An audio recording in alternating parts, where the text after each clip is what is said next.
ces jeunes que je reçois, au fond, c'est une crise d'adolescence qui s'exprime sur le mode de la radicalisation. Alors, il ne faut pas généraliser, hein. Je ne dis pas que tous les jeunes qui s'engagent au djihad ou qui veulent partir en Syrie vivent une crise d'adolescence avec des problèmes psychiques particuliers, mais il y en a un certain nombre en tout cas, et ce sont ces jeunes-là dont je m'occupe. Ces failles-là, cette fragilité-là va rencontrer à un moment donné, parfois un petit peu par hasard, des recruteurs qui savent les exploiter.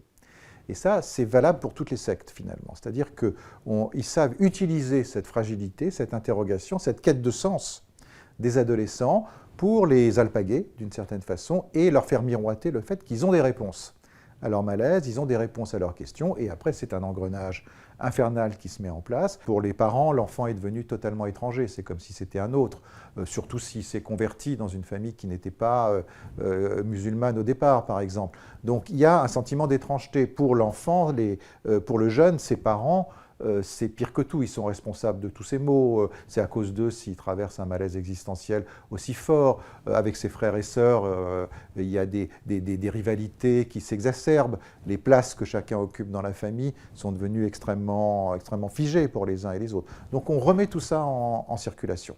Pour les aider, c'est toujours pareil, c'est comment on va renouer des liens qui ont été endommagés par l'adhésion au discours sectaire. C'est-à-dire comment les faire revenir finalement à ce qu'ils étaient avant, dans leurs liens familiaux, dans leurs liens fraternels, dans leurs liens amicaux, dans ce qui les intéressait, dans ce dans quoi ils s'investissaient. Ce n'est pas toutes les situations de radicalisation que je peux voir et que je peux aider, bien évidemment. C'est celles pour lesquelles la dimension psychique est la plus importante. Mais je dirais que c'est peut-être quoi, 20%, 25% des jeunes qui sont concernés. Pour d'autres, il faut inventer d'autres méthodes, beaucoup plus de resocialisation, beaucoup plus autour du travail, beaucoup plus autour d'une réadaptation dans la société. Qui fonctionne.